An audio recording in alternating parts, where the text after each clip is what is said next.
Welcome back to chef mother's kitchen. ಇವತ್ತು ಹೆಸರುಕಾಳು ದೋಸೆ ಹೇಗೆ ಮಾಡೋದು ಅಂತ ನೋಡೋಣ ಬನ್ನಿ. ನಿಮಗೆ ಬೆಳಗ್ಗೆ ಟಿಫನಿಗೆ ಬೇಕು ಅಂದರೆ ನೈಟ್ ನೆನೆಸಿಟ್ಕೋಬೇಕಾಗುತ್ತೆ.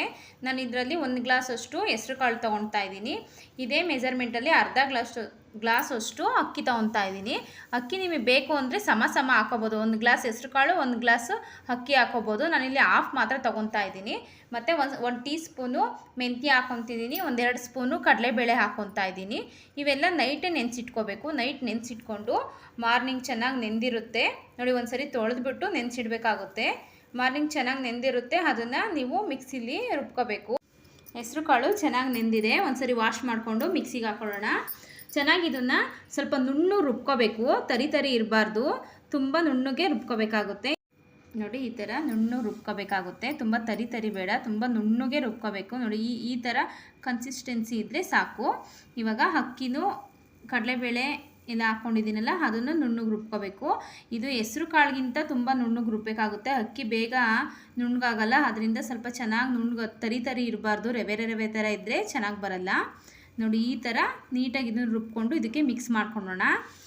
ಇದು ತುಂಬ ಚೆನ್ನಾಗಿರುತ್ತೆ, ಟೇಸ್ಟು ಡಿಫ್ರೆಂಟಾಗಿರುತ್ತೆ. ನಾನಿಲ್ಲಿ ಪಾಲಕ್ ಸೊಪ್ಪು ಮತ್ತು ಕೊತ್ತಂಬರಿ ಸೊಪ್ಪು ತೊಳೆದ್ಬಿಟ್ಟು ಸ್ವಲ್ಪ ಉಪಯೋಗಿಸ್ತಾ ಇದ್ದೀನಿ. ಇದರಿಂದ ಎಕ್ಸ್ಟ್ರಾ ಟೇಸ್ಟ್ ಬರುತ್ತೆ. ಪಾಲಕ್ ಸೊಪ್ಪು ಮಕ್ಳಿಗೂ ಎಲ್ಲ ಒಳ್ಳೆಯದು, ಆದ್ದರಿಂದ ಕಲರ್ಫುಲ್ಲಾಗೂ ಕಾಣುತ್ತೆ. ಪಾಲಕ್ ಸೊಪ್ಪು ಹಾಕ್ಕೊಳ್ಳಿ.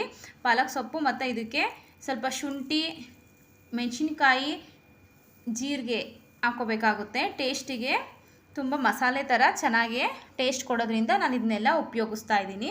ಇದನ್ನು ಎಲ್ಲ ನೀಟಾಗಿ ನುಣ್ಣಗೆ ರುಬ್ಕೊಳ್ಳೋಣ.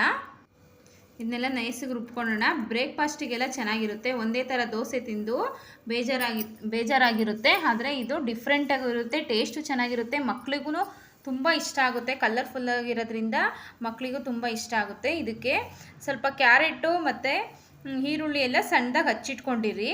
ಮುಂಚೆನೇ ಹಾಕಬೇಕಾದ್ರೆ ಸ್ವಲ್ಪ ಮೇಲೆ ಹಾಕ್ಕೊಂಡ್ರೆ ಚೆನ್ನಾಗಿರುತ್ತೆ. ನಾನಿವಾಗ ಉಪ್ಪು ಮತ್ತು ಈನೋ ಯೂಸ್ ಮಾಡ್ತಾಯಿದ್ದೀನಿ. ಈನೋ ಆಪ್ಷನಲ್ಲು, ನಿಮಗೆ ಬೇಕು ಅಂದರೆ ಹಾಕ್ಕೊಳ್ಳಿ, ಇಲ್ಲಾಂದರೆ ಏನು ಬೇಕಾಗಲ್ಲ. ಸೋಡಾನು ಏನು ಬೇಕಾಗಲ್ಲ, ಉಪ್ಪಷ್ಟೇ ಮಿಕ್ಸ್ ಮಾಡಿಕೊಂಡು ನೀವು ಹಾಕ್ಕೋಬೋದು. ಈನೋ ಹಾಕ್ಕೊಂಡ್ರೆ ಏನಪ್ಪ ಅಂದರೆ ಸ್ವಲ್ಪ ಉಬ್ಬುತ್ತೆ, ಸ್ಮೂತಾಗೂ ಇರುತ್ತೆ. ಹಾಕ್ಕೊಂಡಿಲ್ಲ ಅಂದ್ರೂ ಸ್ಮೂತಾಗಿರುತ್ತೆ. ಇದನ್ನ ಸ್ವಲ್ಪ ನೀರು ಹಾಕ್ಕೊಂಡು, ತುಂಬ ನೀರು ಬೇಡ, ದೋಸೆ ಹಿಟ್ಟಿನ ಅದಕ್ಕಿದ್ರೆ ಸಾಕು. ಅದನ್ನ ನೀಟಾಗಿ ಮಿಕ್ಸ್ ಮಾಡ್ಕೋಬೇಕಾಗುತ್ತೆ. ಈ ಥರ ನೀಟಾಗಿ ಮಿಕ್ಸ್ ಮಾಡಿಕೊಂಡು ಈ ಕನ್ಸಿಸ್ಟೆನ್ಸಿ ಇದ್ದರೆ ಸಾಕು. ನೋಡಿ, ತುಂಬ ಗಟ್ಟಿನೂ ಬೇಡ, ನೀರಾಗೂ ಬೇಡ, ತುಂಬ ನೀರಾದ್ರೂ ಚೆನ್ನಾಗಿರಲ್ಲ. ನೋಡಿಕೊಂಡು ಸ್ವಲ್ಪ ಮಿಕ್ಸ್ ಮಾಡ್ಕೊಳ್ಳಿ, ತುಂಬ ನೀರು ಹಾಕೋಣಕ್ಕೆ ಹೋಗಬೇಡಿ. ನೋಡಿ, ಇಷ್ಟಿದ್ರೆ ಸಾಕಾಗುತ್ತೆ. ಈ ಥರ ಮಿಕ್ಸ್ ಮಾಡ್ಕೋಬೇಕಾದ್ರೆ 1-2 ಸ್ಪೂನ್ ಸಕ್ಕರೆ ಹಾಕೊಳ್ಳಿ. ಸಕ್ಕರೆ ಹಾಕೊಳ್ಳೋದ್ರಿಂದ ಏನಾಗುತ್ತೆ ಅಂದರೆ ಕಲರ್ಫುಲ್ಲಾಗಿ ಬರೋದ್ರಿಂದ ಸ್ವಲ್ಪ ಸಕ್ಕರೆ ಯೂಸ್ ಮಾಡ್ತಿದ್ದೀನಿ ನಾನಷ್ಟೇ. ಇದಕ್ಕೆ ಇವಾಗ ತವ ಕಾದಿದೆ, ದೋಸೆ ಹಾಕೊಳ್ಳೋಣ. ಇದನ್ನು ಸೆಟ್ ದೋಸೆ ಥರ ಬೇಕಾದರೂ ಹಾಕೋಬೋದು, ಮಸಾಲೆ ದೋಸೆ ಥರ ತೆಳ್ಳಗೆ ಬೇಕಾದರೂ ಹಾಕೋಬೋದು. ಎರಡೂ ಚೆನ್ನಾಗಿರುತ್ತೆ. ನಿಮಗೆ ಯಾವ್ದು ಇಷ್ಟ ಆಗುತ್ತೆ ಅದನ್ನೇ ಹಾಕ್ಕೊಳ್ಳಿ. ದಪ್ಪ ಬೇಕು ಅಂದರೂ ಸ್ವಲ್ಪ ದಪ್ಪ ಹಾಕ್ಕೊಳ್ಳಿ, ಇಲ್ಲ ಮಸಾಲೆ ದೋಸೆ ಬೇಕು ಅಂದರೂ ಸ್ವಲ್ಪ ತೆಳ್ಳಗೆ ಹಾಕ್ಕೊಳ್ಳಿ. ಇದಕ್ಕೆ ಈರುಳ್ಳಿ ಮತ್ತು ಕ್ಯಾರೆಟ್ ಯೂಸ್ ಮಾಡ್ತಾಯಿದ್ದೀನಿ ಮೇಲೆ ಹಾಕೋದಕ್ಕೆ. ನಾನು ಚೆನ್ನಾಗಿರುತ್ತೆ, ಟೇಸ್ಟು ಚೆನ್ನಾಗಿರುತ್ತೆ ಅಂತ ಸಣ್ಣಗೆ ಹಚ್ಕೊಂಡು ಇಟ್ಕೋಬೇಕು. ಮುಂಚೆನೇ ಹಚ್ಕೊಂಡು ಕ್ಯಾರೆಟ್ ಎಲ್ಲ ತುರ್ಕೊಂಡು ಇಟ್ಕೊಂಡಿದ್ದೆ. ಇವಾಗ ನೋಡಿ ಈರುಳ್ಳಿ ಹಾಕ್ಕೊತಾ ಇದ್ದೀನಿ. ಈರುಳ್ಳಿ ಹಾಕ್ಕೊಂಡು ಇದ್ರ ಮೇಲೆ ಸ್ವಲ್ಪ ಕ್ಯಾರೆಟು ಹಾಕೊಳ್ಳೋಣ. ಕ್ಯಾರೆಟ್ ಹಾಕ್ಕೊಂಡು ಸ್ವಲ್ಪ ತುಪ್ಪ ಎಣ್ಣೆ ಹಾಕ್ಕೊಂಡು ಬೇಯಿಸ್ಬೇಕಾಗುತ್ತೆ. ಚೆನ್ನಾಗಿರುತ್ತೆ. ಎರಡೂ ಸೈಡು ಬೇಯಿಸ್ಬೇಕಿದು, ಒಂದು ಸೈಡ್ ಬೇಯಿಸಂಗಿಲ್ಲ. ತುಂಬ ತೆಳುವಾಗಿ ಹಾಕ್ಕೊಳಂಗಿದ್ರೆ ಒಂದು ಸೈಡೇ ಸಾಕಾಗುತ್ತೆ. ಸ್ವಲ್ಪ ದಪ್ಪ ಹಾಕ್ಕೊಳಂಗಿದ್ರೆ ಎರಡು ಸೈಡೂ ಅದನ್ನು ಚೆನ್ನಾಗಿ ಬೇಯಿಸ್ಬೇಕಾಗುತ್ತೆ. ನೋಡಿ, ಇವಾಗ ಒಂದು ಸೈಡು ಬೆಂದಿದೆ, ತುಪ್ಪ ಹಾಕ್ಕೊತಾ ಇದ್ದೀನಿ. ಈ ಥರ ಸ್ವಲ್ಪ ಬೆಂದ ಮೇಲೆ ತುಪ್ಪ ಹಾಕೋಬೇಕಾಗುತ್ತೆ. ತುಪ್ಪ ಹಾಕ್ಕೊಂಡು ನೋಡಿ, ಇವಾಗ ಒಂದು ಸೈಡ್ ಬೆಂದಿದೆ. ನೆಕ್ಸ್ಟ್ ಇನ್ನೊಂದು ಸೈಡು ಬೇಯಿಸೋದಕ್ಕೆ ಒಂದು ಸೈಡ್ ಬೆಂದಿದೆ, ಇನ್ನೊಂದು ಸೈಡು ಫ್ಲಿಪ್ ಮಾಡ್ತಾ ಇದ್ದೀನಿ. ನೋಡಿ ಎಷ್ಟು ಕಲ್ಲರಾಗಿ ಬಂದಿದೆ, ದೋಸೆ ಎಷ್ಟು ಚೆನ್ನಾಗಿ ಕಾಣ್ತಾ ಇದೆ ನೋಡಿ. ಇದಕ್ಕೆ ನಾನು ಕಾಯಿ ಚಟ್ನಿ ಹಾಕ್ಕೊಂಡಿದ್ದೀನಿ.